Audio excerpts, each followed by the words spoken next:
Jadi 3 hal kita bahas: takwa, pelebur dosa, dan akhlak yang mulia.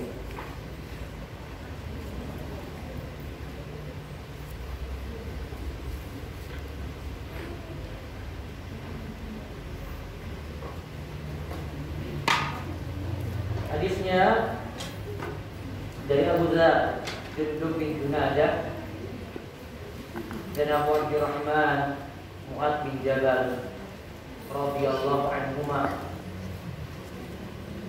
Rasulullah sallallahu alaihi wasallam bersabda, "Ittaqillaha haitsu ma kunta."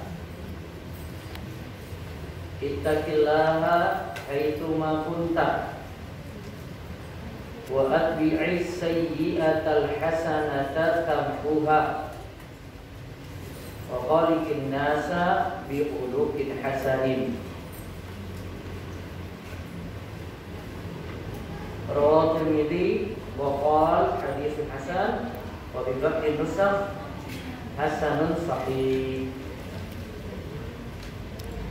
Bertakwalah kepada Allah dimanapun engkau berada. Tadi yang paling pertama takwa ya. Iringilah perbuatan buruk dengan perbuatan baik. Nah, itu kita bahas tentang pelebur dosa.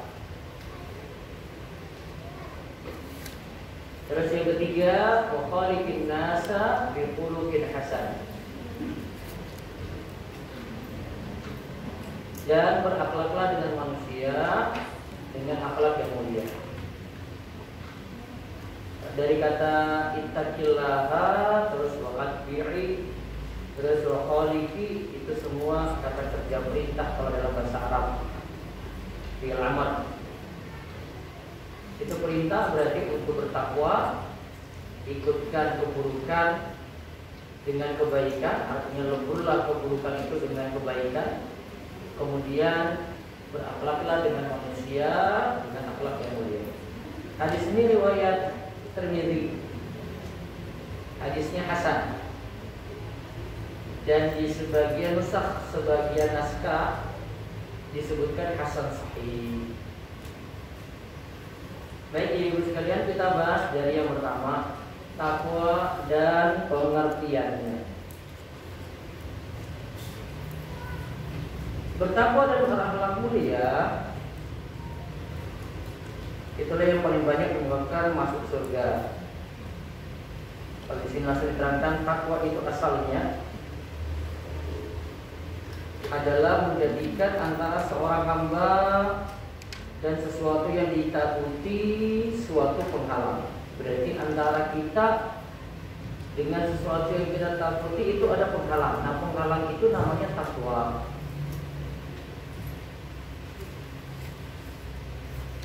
Berarti ada kita, terus ada penghalang yang kita takuti, misalnya siksa neraka.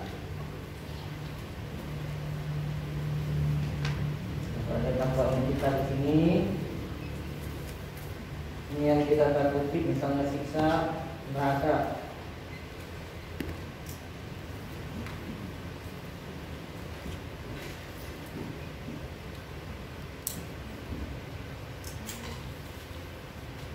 Nah, penghalangnya sini, nah ini namanya takwa.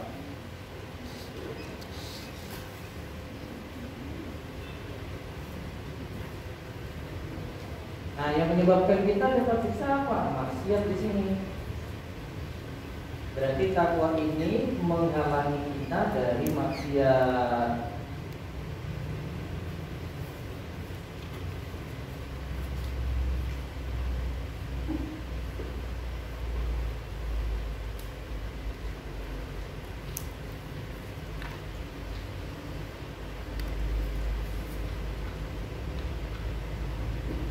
Lanjutannya, sehingga takwa kepada Allah berarti menjadikan antara hamba dan Allah suatu benteng.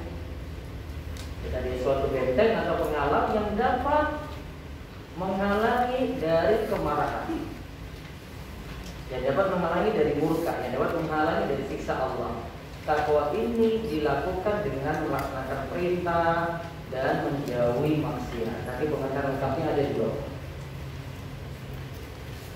Jadi kalau tanpa takwa, kita mudah meninggalkan kewajiban, kita akan mudah melakukan maksiat. Lebih lengkapnya pengertian takwa ada pengertian dari Ibnu Rajab Al-Hambali rahimahullah sebagai berikut. Takwa yang sempurna, kata Ibnu Rajab, adalah satu, mengerjakan kewajiban, dua, meninggalkan keharaman, tiga, meninggalkan perkara syubhat, empat, mengerjakan perkara sunnah, lima, meninggalkan yang makruh. Total berapa? 5. Nah, ini dikatakan inilah derajat takwa yang paling tinggi. Kalau jalani 5 ini berarti kita menjalankan takwa yang paling tinggi. Berarti wajibnya ada dijalankan. Terus sunnahnya yang jadi pelengkap juga dijalankan. Sunnah-sunnah juga.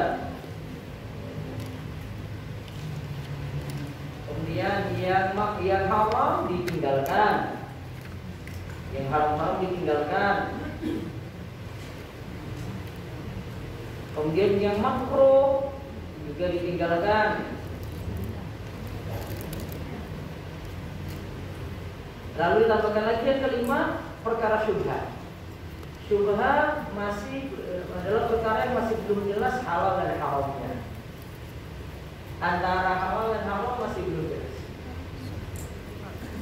Mungkin sebagian orang bisa hukum itu halal, sebagian bisa katakan itu haram, tapi bagi yang lainnya itu samar. Nah, samar ini yang namanya syubhat.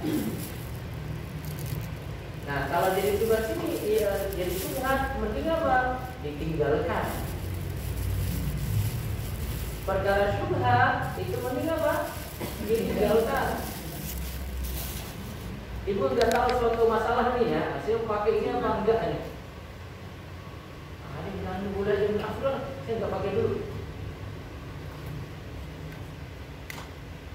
Sikap ibu milih hati-hati. Nah, ketika orang itu milih hati-hati, itu namanya warok.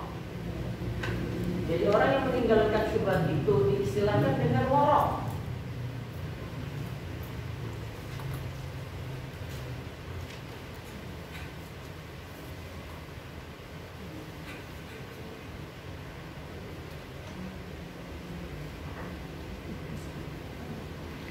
Meninggalkan syubhat. Syubhat tadi apa? Masih samar ya?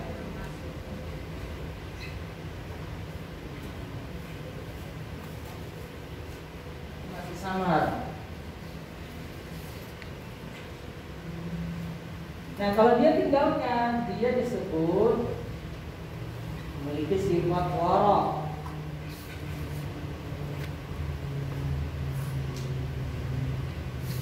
Di hadis tentang warok, di hadis kaitannya dengan zuhud di hadis 31.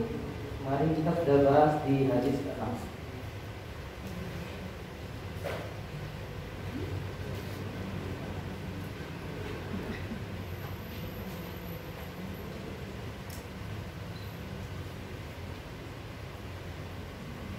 Nah, di situ dijelaskan dengan halal bayyinun, halal itu jelas, yang haram juga jelas. Di antara halal dan haram itu masih ada perkara yang samar. Nah, siapa yang menjauhinya? Nah, itulah orang yang menjauhi syubhat, dia disebut punya sifat warok. Tapi kalau sudah jelas hukumnya, sudah kalau kaitan dengan halal haram yang boleh kita konsumsi, misalnya kaitannya dengan makanan, kalau menggunakan sesuatu yang boleh kita pakai gitu. Kalau sudah jelas hukumnya, begini nggak ada sama lagi. Nah, kalau masih sama, mending ditinggalkan dulu.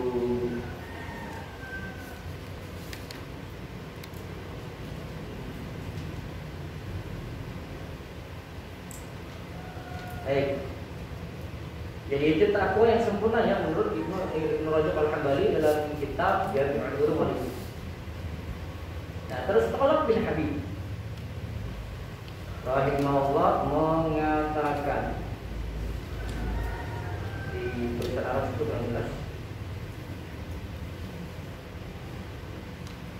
At-taqwa an ta'mala bi ta'atillah ala nuri min Allah tarju thawaballah wa an tatruka maksiatallah ala nuri min Allah takhafu iqaballah.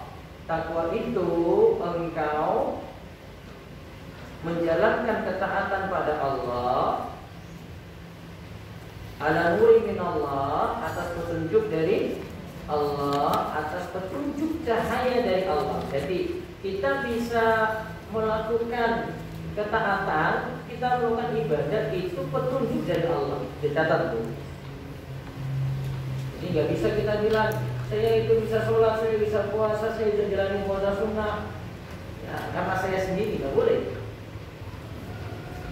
Jadi Talib bin Habib sudah ajarkan nih prinsip akidah. Kalau ketaatan itu sandarkan pada Allah, Bu. Oh, saya bisa sholat alhamdulillah karena Allah beri taufik. Oh, saya bisa puasa karena Allah beri taufik, gitu.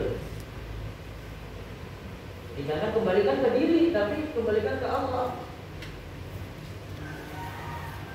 Man wajada khairan falyahmadillah wa man wajada ghaira dzalik fala yalumanna illa nafsah. Kata Nabi SAW, siapa yang dapat kebaikan maka kembalikanlah pada Allah. Namun kalau dapat yang jelek, baru salahkan diri sendiri. Ini kan, anta amala bi taatillah ala nuri min Allah. Engkau mengamalkan ketaatan kepada Allah atas petunjuk dari Allah. Allah yang beri kita taufik, Allah beri kita petunjuk. Nah, kenapa kita sandarkan pada Allah? Tujuan lainnya lagi biar nggak sombong pada amalan sendiri. Biar sifatnya nggak jadi tinggi, Bu. Alhamdulillah saya sudah infak, alhamdulillah saya sudah sholat sunnah, alhamdulillah saya sudah ini. Akhirnya jadi naik dirinya itu. Naik terus sombong. Merendahkan orang lain. Karena dia sadar di sini ala nuri min Allah, atas petunjuk cahaya dari Allah. Tarju sawaballah, dengan ketaatan tadi mengharapkan pahala dari Allah. Berarti tujuan ibadah, tujuan melakukan ketaatan dapat pahala. Maka kalau kita niatannya untuk dapat pahala, itu niatnya benar. Jadi saya beramal, ini dijadikan ini akan dibangun rumah di surga, saya lakukan sholat ini. Saya jaga rutin, oh janjinya gini. Saya kejar pahala akan dibangunkan rumah di surga. Boleh. Itu mengharap apa yang di sisi Allah. Ikhlas nggak? Ya iya, gini kayak gini itu ikhlas namanya. Ya ikhlas gimana? Kalau mengharap pujian manusia. Namun kalau mengharap apa di sisi Allah boleh. Justru itu motivasi orang untuk beramal kayak gitu. Bagaimana kalau motivasi duniawi, orang mau melakukan sesuatu, dia makin semangat kalau dia dapat sesuatu, misalnya ada reward, ada penghargaan, dia dikasih hadiah, anak-anak misalnya. Nah, dia makin terpacu semangat. Nah, sama dengan kita kalau beramal soleh kayak gitu, diberitahu ganjarannya, diberitahu, oh nanti akan dapat rumah di surga kayak gini, oh nanti dapat istana di surga, oh itu jadi kunci pintu surga, oh dosa-dosanya diampuni. Nah, ini jadi motivasi untuk melakukan amal tadi. Kalau ini yang diharap, boleh-boleh saja. Terus wa anta turka maksiat Allah, dan engkau meninggalkan maksiat karena Allah. Ala nuri min Allah, atas petunjuk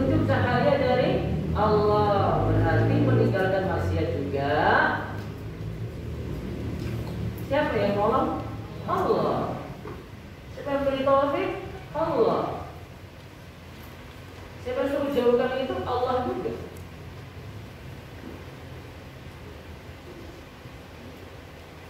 Ala nuri min Allah takhafu iqaballah, karena takut akan siksa Allah. Maka kalau ada yang beramal karena takut siksa Allah, nah itulah namanya ikhlas. Jadi itu namanya ikhlas.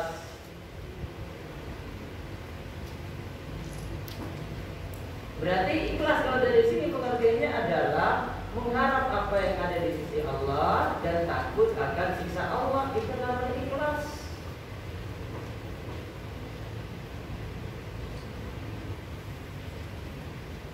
Sebagian ahli ibadah dari kalangan sufi itu dikatakan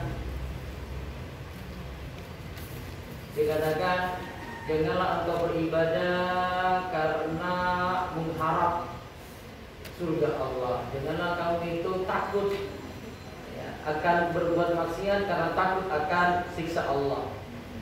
Maka katakan seperti ini nantinya tidak ikhlas. Justru kebalikan. Ikhlas itu karena mengharap apa di sisi Allah, takut akan siksa Allah. Lalu dia lagi berkata Ibnu Mas'ud. Tadi disebut tadi kan bertakwalah kepada Allah di mana saja engkau berada. Kalau di sini kita bahas apa pengertian, ada ayat yang menyebutkan bertakwalah kepada Allah dengan sebenar-benarnya takwa. Ayat yang lain katakan fattaqullaha mastata'tum. Kalau di ayat yang lain katakan bertakwalah kepada Allah dengan sebenar-benar takwa. Ya ayyuhalladzina amanu taqullaha haqqa tuqatih. Wahai orang yang beriman, bertakwalah kepada Allah dengan sebenar-benarnya takwa. Yang terdapat dalam surat Al-Imran ayat 102. Beliau berkata gini, sebenar-benarnya takwa itu adalah ayyuta'a fala yuqsa wa yuzkaru fala yunsa wa yuzkaru fala yunsa wa ayyushkara fala yukaffar. Maksud ayat ya ayyuhalladzina amanu taqullaha haqqa tuqatih, maksud ayat tersebut adalah Allah itu ditaati. Tidak boleh kita bermaksud pada Allah. Allah itu terus kita ingat, maksudnya kita terus berzikir kepada Allah. Tidak boleh melupakan Allah. Kemudian nikmat Allah itu harusnya disyukuri terus. Tidak boleh nikmat itu kita ingkari. Jadi di sini disebut bertakwa kepada Allah itu pertama Allah ditaati, tidak bermaksiat. Kemudian yang kedua, kita rajin berzikir kepada Allah. Dan kalau disebut rajin berzikir itu ibu-ibu dirutinkan zikir yang sudah jadi rutinitas. Misalnya ada zikir ba'da sholat. Ini penjelasan dari siasat ya. Ada zikir ba'da sholat, ada zikir pagi petang, ada zikir sebelum tidur, ada zikir masuk kamar mandi, keluar kamar mandi gitu. Siapa yang rutinkan zikir-zikir seperti ini yang keseharian, dia disebut orang yang rajin berzikir atau orang yang memperbanyak zikir. Jadi memperbanyak zikir itu bukan ibu duduk setempat baca la ilaha illallah 100 kali sampai 1000 kali. Tidak hanya kayak gitu. Zikir gak sesempit itu. Mau bergerak naik kendaraan, nah baca zikirnya. Mau jalan dengan kendaraan, baca zikirnya, gitu. Mau pergi safar, ada doanya lagi. Jadi ada rutinitas yang kita baca ini berulang kali. Nah, itu disebut memperbanyak zikir. Maka Allah itu kita ingat dengan berzikir kepadanya, tidak kita lupakan. Kemudian nikmat Allah itu kita syukuri, tidak kita kufuri. Boleh jadi orang yang kufur nikmat. Dan ingat syukur itu kalau memenuhi 3 rukun. Disebut bersyukur kalau memenuhi 3 rukun. 1. meyakini nikmat dalam hati.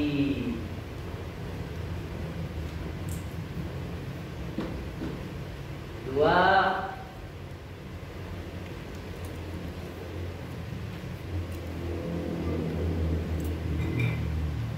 mengucapkan syukur nikmat dengan lisan. Mengucapkan syukur nikmat dengan lisan. Ucapan apa, Bu? Alhamdulillah. Terus yang ketiga, memanfaatkan nikmat yang ada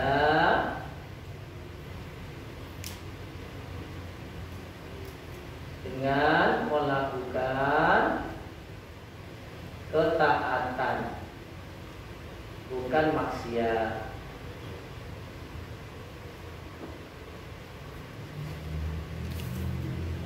Dengan melakukan ketaatan, bukan maksiat.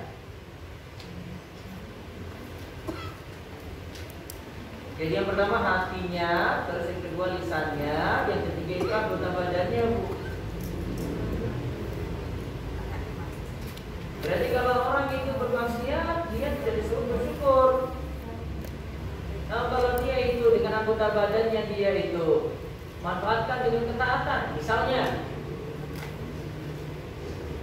amalan apa yang sudah mencukupi bersedekah dengan 360 persen? Sholat duha berapa minimal? 2 rakaat. Itu sudah mencukupi sedekah dengan 360% dia, dan itu namanya bersyukur dengan anggota badan. Berapa rakaat tadi minimal? 2. Maksimalnya? Ada yang bilang 8, ada yang bilang 12. Ya, dibuat oleh Syekh Utsaimin tidak dibatasi. Tidak dibatasi. Jadi bebas. Sholat syuruk atau isyraq termasuk dalam sholat duha. Sholat syuruk atau isyraq termasuk sholat duha yang dikerjakan di awal waktu, yaitu waktu subuh di tempat sholat sampai matahari meninggi, terus melaksanakan sholat 2 rakaat. Maka pahalanya apa? Hajjan wa umrah tamah. Haji dan umrah yang sempurna dan sempurna.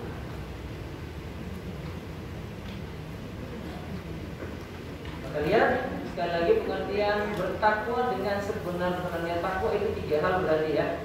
Dengan kita itu taat, tidak bermaksiat, dengan kita itu rajin berzikir, Allah tidak dilupakan. Yang ketiga, dengan kita mensyukuri nikmat Allah, nikmat itu tidak diingkari. Syekh Muhammad bin Abdul Wahab di dalam kitab Tauhid menyebutkan satu bab yang menjadikan orang tidak bersyukur dengan benar, yaitu orang yang menyandarkan nikmat kepada selain Allah. Terus beliau bawakan kisah 3 orang di masa Bani Israil dulu. Ada yang buta, ada yang pincang, ada yang botak. Mana yang parah? Buta, botak, sama pincang. Mana yang parah? Di antara 3 ini mana yang parah? Buta kan? Iya kan?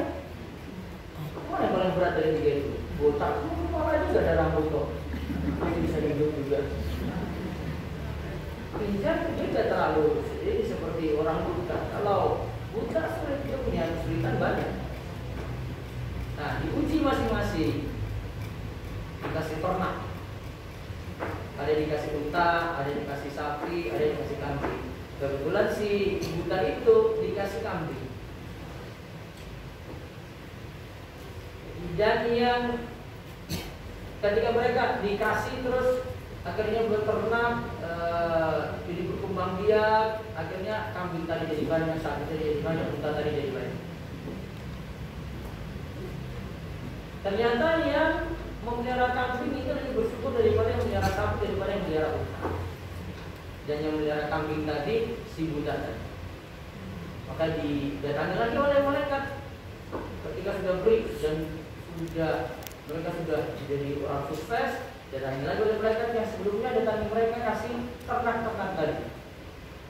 Nah, masing-masing di antara mereka si pincang sama si botak itu bilang, wah ini karena memang usaha saya sendiri. Ada yang bilang lagi, wah ini karena memang dari keturunan saya ini, dari simbol-simbol saya dulu, saya sampai sugih, sampai kaya seperti ini. Nah si budak bilang, ini semua karena nikmat Allah. Nah bedanya tadi ya, yang satu bilang, wah ini karena pintarnya dia, ya.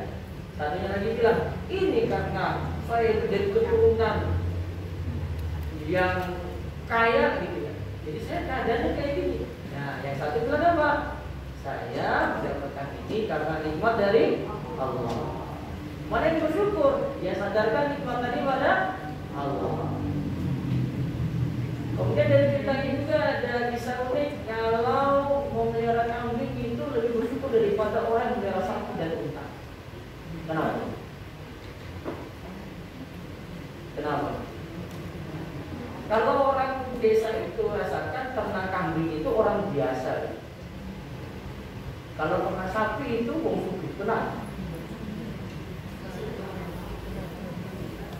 Kecuali kalau dia itu pelihara sapi sifatnya gaduh. Gaduh itu artinya ini yang punya sapi saya, terus saya suruh tetangga melihara, dia cari makan. Nah nanti ketika sudah sapinya akan dijual, nanti 50-50 bagi untungnya. Modal saya ambil, terus keuntungannya berapa dibagi. Nah, kecuali kalau kayak gini nggak ada. Tapi rata-rata yang peliharaan kambing itu orang biasa.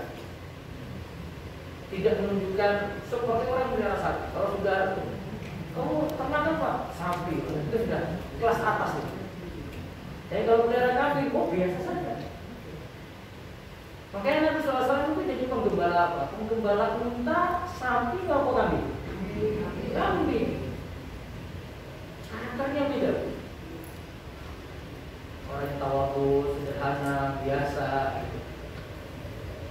Karena ingin dimunculkan dari karakter ya, seperti Nabi SAW. Karakternya jelas. Karakternya itu dilihat dari hewan yang dia pelihara kepada. Bedakan antara yang pelihara sapi dengan unta kan. Nah bukan berarti nggak boleh pelihara sapi boleh pelihara unta, enggak. Ini cuma menunjukkan sifat aja yang sebagian orang sifatnya muncul karena karakternya memelihara siapa, memelihara apa. Nah, jadi balik di sini berarti yang namanya bersyukur tidak boleh menyandarkan nikmat pada diri sendiri, nggak boleh. Kalau misalnya anak itu ujiannya bagus, saya nggak boleh bilang ya hanya pintar-pintar saja dia bilang alhamdulillah, bersyukurlah alhamdulillah. Kalau bilang memang kamu rajin belajar hebat kamu, jangan sanjungkan dia dulu, gitu. Sandarkan dulu nikmat pada Allah. Urusan dia belajar, urusan dia itu rajin kerjakan tugas, nah itu urusan lain. Tapi kalau dapat sesuatu yang membahagiakan, yang menggembirakan, sandarkan kepada Allah. Terus ada pun maksud dengan Allah dan tidak melupakannya adalah selalu mengingat Allah dengan hati pada setiap gerakan dan diamnya. Begitu pula saat berucap, dia mengingat Allah. Semuanya dilakukan hanya untuk meraih pahala dari Allah. Begitu pula larangannya pun dijauhi. Tadi ada kalimat sebelumnya. Yang dimaksud bersyukur kepada Allah di sini adalah dengan melakukan segala ketaatan padanya. Terus yang dimaksud mengingat Allah tadi, ya, selalu mengingat Allah dengan hati pada setiap gerakan dan diamnya. Begitu juga saat berucap. Semuanya dilakukan hanya untuk meraih pahala dari Allah. Begitu pula larangannya pun dijauhi. Baik, itu seputar takwa. Ringkasnya takwa itu apa? Menjalankan perintah dan menjauhi larangan. Aplikasinya luas. Jadi bagaimana bisa merealisasikan takwa? Ya pelajari ibadah, bentuk-bentuk taat dengan baik. Juga juga mempelajari apa saja termasuk maksiat, kemudian dijauhi sejauh-jauhnya. Kalau tidak dipelajari, tidak mungkin jadi orang bertakwa. Jadi orang bertakwa nggak ada, orang yang bertakwa itu nggak pernah belajar, itu nggak ada. Orang bertakwa itu harus kembangkan ilmu, dia belajar terus, dia ganti ilmu terus, ilmu. Nah, baru jadi takwanya itu meningkat. Nah, tidak hanya sholat, terus nggak tahu sholat yang benar gimana. Ngaji, terus nggak tahu ngaji yang benar gimana. Harus ada perkembangan.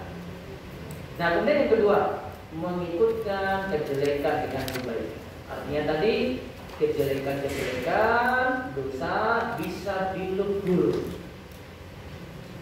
dengan kebaikan. Kita lihat keterangannya. Yang dimaksudkan di sini adalah mengikuti kejelekan atau mengikutkan kejelekan dengan taubat. Nah, garis bawahi taubat. Kalau jumhur ulama menyatakan yang bisa melebur dosa secara umum ya, dosa besar maupun dosa kecil, termasuk kesyirikan juga, secara umum itu adalah taubat. Maka yang kita bahas pertama dulu yang para ulama sepakati. Karena semua ulama sepakati yang bisa melebur dosa itu taubat.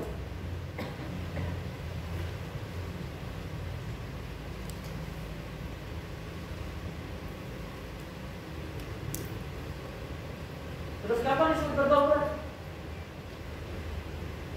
Kapan disebut bertobat? Syaratnya berapa? Syarat pokok saja. Syarat pokok bertobat, Bu. Ibu. Oh, habis Ramadan lupa semuanya. Satu, niat. Gitu. Pakai niat. Pokok aja. Pertama apa? Menyesali yang telah lalu. Lihat ke belakang dulu. Yang telah lalu disesali. Tidak mengulangi. Tapi masa lalunya gelap, disesali, bukan dibanggakan. Jadi kalau dulu itu gontakan pacarnya 10, nyesali gitu. Bukan kayak saya gini-gini, tahu nggak ya? Dulu pacar saya itu 10. Itu bukan menyesal, itu bangga. Apalagi masih pasang di wallnya, Instagramnya, sama Facebooknya. Nih pacar-pacar saya semua nih, albumnya lengkap. Ya ada penyesalan dulu di situ. Mana nyesal? Bangga dia, bangga dia masuk.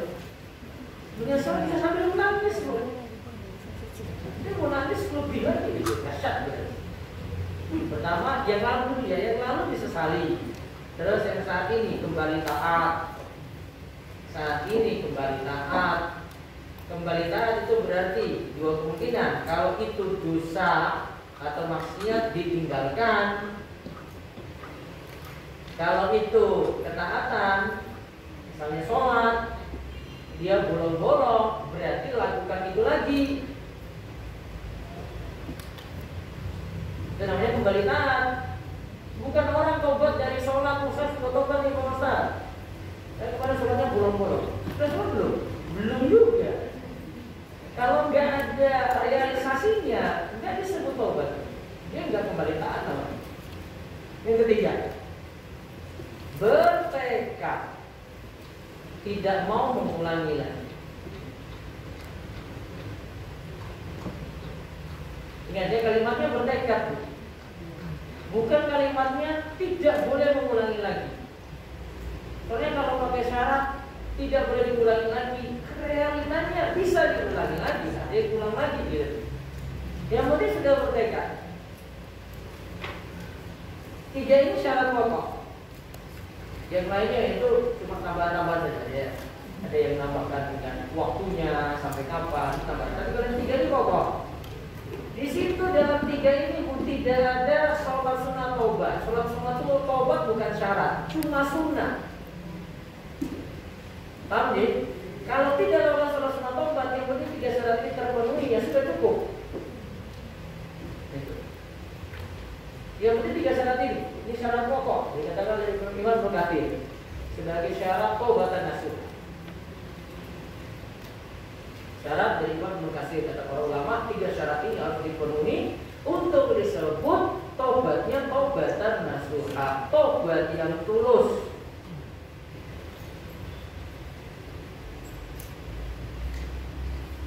Nah, terus yang kedua, lihat bahasa lanjutannya. Bisa juga maksudnya adalah kebaikan di sini bukan hanya taubat saja yang mengikuti kejelekan, namun lebih umum.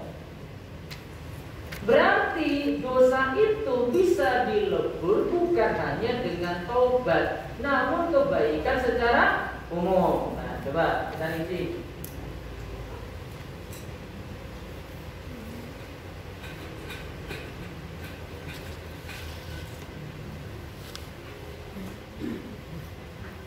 Berarti kalau untuk melebur dosa atau menghapus kejelekan, saya langsung silakan saja melebur dosa itu ya. Ada ketika melebur dosa dengan kebaikan. Kebaikan yang pertama yang ini sepakat para ulama yaitu taubat. Jadi ada 3 syarat pokok ya.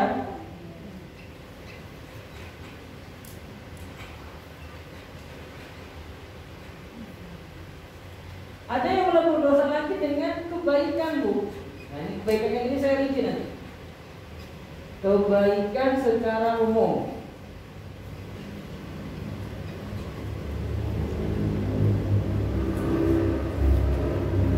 Nah, kalau taubat ini, Bu, untuk menghapus ini diri dosa besar, dosa kecil. Kalau taubat ini semuanya bisa terhapus. Nah, sekarang apakah cuma sekadar kebaikan saja? Kebaikan misalnya ya. Misalnya di sini sholat.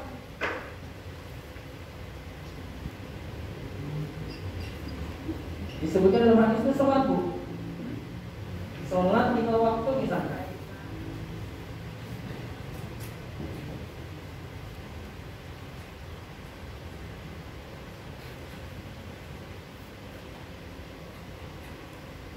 Nah, untuk yang kedua ini, apakah bisa menghapuskan dosa besar juga? Nah, para ulama tidak pendapat di sini.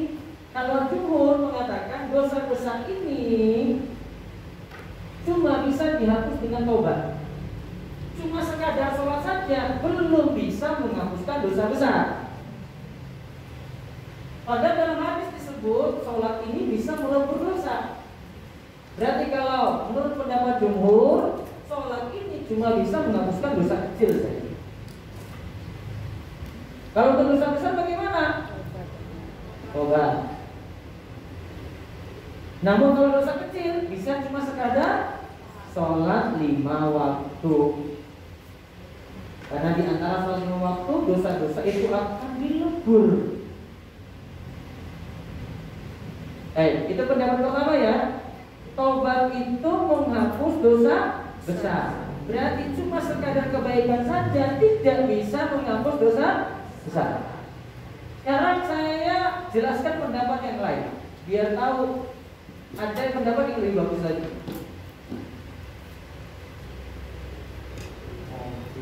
Maaf, ini ada kendaraan yang perlu dipindahin. Mobil Pajero dan mobil Ignis mohon untuk dipindahkan karena menghalangi mobil akan keluar. Yang punya monggo bisa dikeluarkan dulu. Saya ulang. Taubat kalau menurut pendapat jumhur gimana, Bu? Bisa menghapuskan dosa besar. Kalau dosa kecil, dosa kecil tidak cukup, maaf, balik. Kalau sholat 5 waktu tidak cukup menghapuskan dosa besar. Nah, sekarang saya ingin sebutkan pendapat yang lain ini di bagian ini. Kalau yang taubat itu sudah jelas. Ya. Sebagian ulama, pokoknya dosa besar bisa diampuni, syirik bisa, dosa kecil bisa. Sekarang kita bahas ini. Apakah mungkin kebaikan itu bisa menghapuskan dosa besar juga? Nah, kalau menurut pendapat Ibnu Taimiyah, mungkin saja dengan melakukan kebaikan. Contoh ini, dosa besar pun bisa diampuni. Nah, sekarang digunakan pelebur dosa. Kalau Ibnu Taimiyah suka ada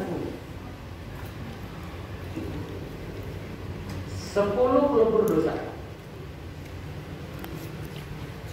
Ini waktunya kurang. 10 pelebur dosa.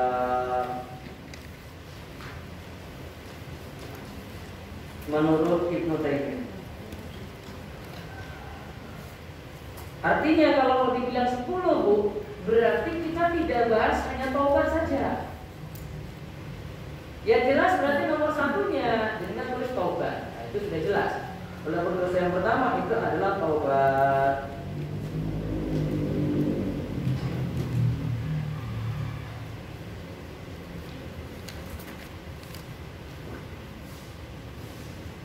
Asalkan memenuhi syarat tadi ya. 3 tadi ya, 3 syarat tadi.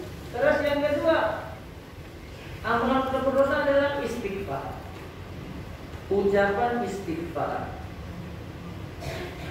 Minimalnya astagfirullah. Berarti kalau pakai penjelasan ini, istighfar itu bisa menghapuskan dosa kecil, bisa juga menghapuskan dosa besar.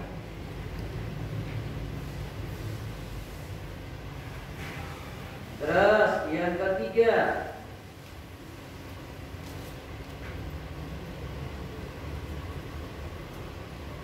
amalan kebaikan secara umum seperti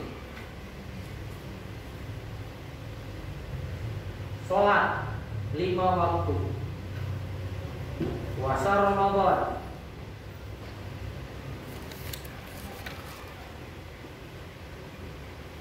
amalan haji,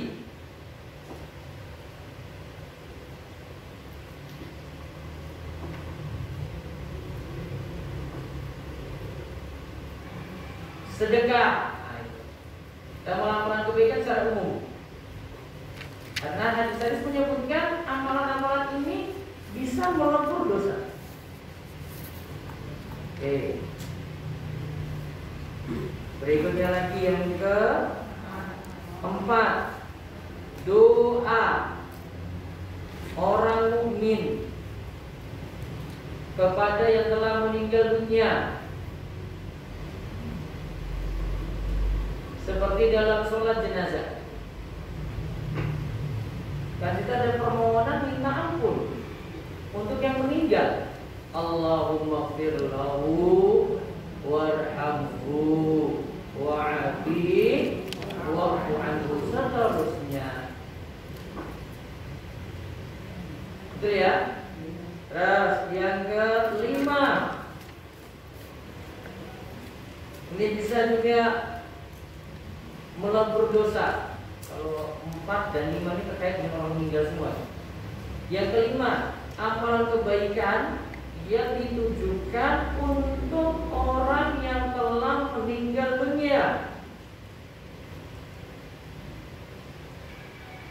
Seperti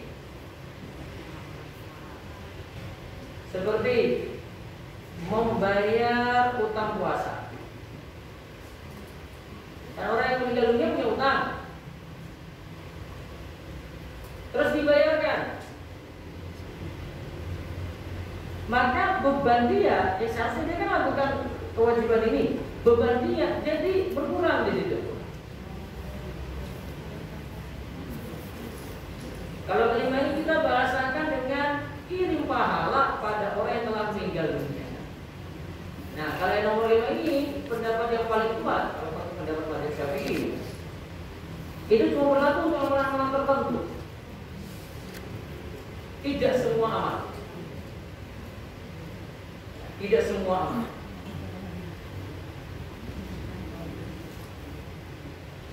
Contoh dikatakan oleh Imam Ibnu Katsir di dalam tafsir surat wa alaysa lil insani illa ma sa'a dalam surat An-Najm. Manusia tidaklah mendapatkan kecuali apa yang dia usahakan. Kemudian Imam Syafi'i, ya ini qaul Syafi'i ya, ini perkataan Imam Syafi'i, bukan pendapat muktanad, bukan pendapat resmi mazhab. Jadi kadang pendapat Imam Syafi'i berbeda dengan pendapat resmi mazhab. Imam Syafi'i menyatakan bacaan Al-Quran pada orang yang telah meninggal dunia tidak nyampe. Dicontoh, ada yang nyampe, ada yang tidak. Yang nyampe itu bagaimana? Lihat dalil. Tadi saya sebut utang, bayar utang puasa ya, termasuk juga bayar utang berupa uang. Kalau ada yang meninggal dunia masih punya beban utang, dibayarkan oleh keluarganya, nah, maka beban itu jadi berkurang. Apalagi kirim pahala lagi, mengajikan atau mengumrohkan orang yang telah meninggal dunia. Dari dalilnya juga. Lagi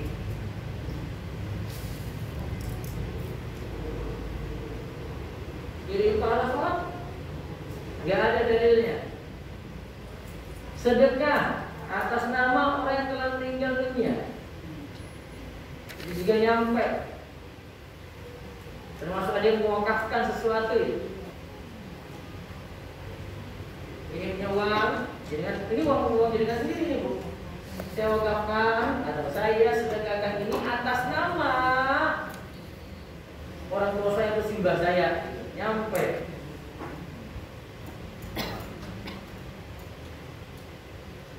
Jadi ingat ya, pada amalan-amalan tertentu saja, tidak semua amalan. Sudah berapa tadi? 5 ya, sekarang yang ke-6.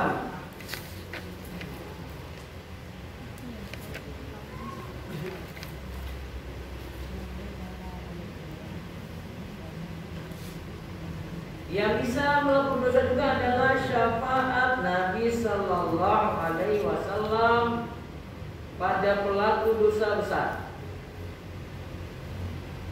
Syafaat Nabi Sallallahu Alaihi Wasallam pada pelaku dosa besar yang bertauhid. Dia melakukan dosa besar namun bertauhid. Bertauhid. Dia gak pakai jimat, gak ada tangi dukun gitu. Gak lakukan kesedihan pokoknya. Namun mungkin dia pernah minum minuman keras. Akhirnya dia dihukumi hukuman berat di akhirat. Terus dia dapat syafaat dari Nabi.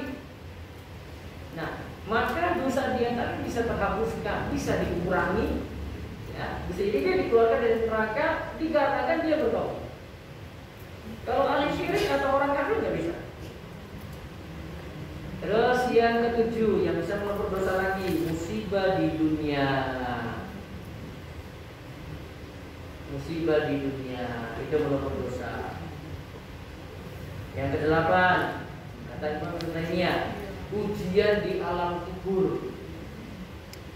Ujian di alam kubur.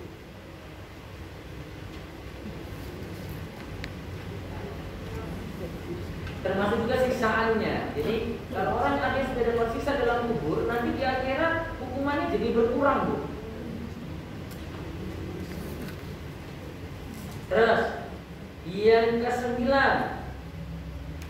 kengerian dan kesulitan pada hari kiamat. Itu juga nanti mengurangi beban dosa.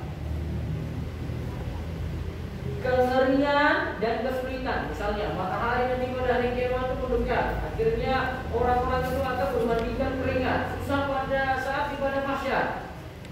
Ketika dia alami kesulitan seperti itu, nah itu juga mengurangi dosa-dosanya. Terus yang ke-10, yang bisa menebus dosa, rahmat dan ampunan Allah. Itu bukan sebab apa-apa itu.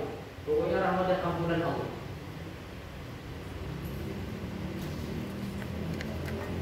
Tanpa sebab yang dilakukan oleh kita, Allah cuma kasihan pada kita, terus Allah berikan rahmat, Allah berikan ampunan. Ini faktor yang terakhir itu faktor bangsa. Nah, kalau ibu urutkan tadi nomor 10, ternyata bukan hanya tobat, ya kan?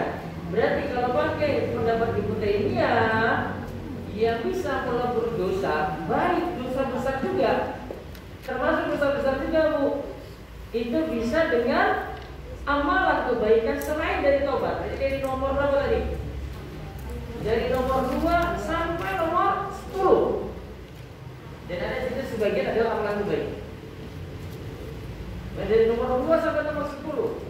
Intinya Imam Taimiyah ingin sampaikan dari 10 ini, ya, beliau itu ingin katakan ini, jika sudah jelas bahwa celana dan hukuman akan terhindar dari pelaku dosa karena 10 sebab ini, maka anggapan yang menyatakan bahwa hukuman bagi pelaku dosa besar hanya bisa dengan taubat berarti menyelisih penjelasan 10 hal tadi. Berarti dosa besar ada kemungkinan dihapuskan juga dengan 9 amalan yang sudah disebutkan. Ada 9 poin yang sudah disebutkan. Karena ada yang karena sebab kita di situ, dan ada karena sebab orang lain. Dan ada karena sebab kita, ada sebab orang lain ya. Ada taubat sebab kita. Istighfar siapa yang lakukan? Kita kan? Lalu kalau doa orang lain pada jenazah berarti kan dari orang lain. Ada yang dari orang lain juga. Ada yang kirim pahala kan? Kirim pahala dari orang lain. Ada juga berupa keadaan dapat musibah. Jadi minta musibah kan?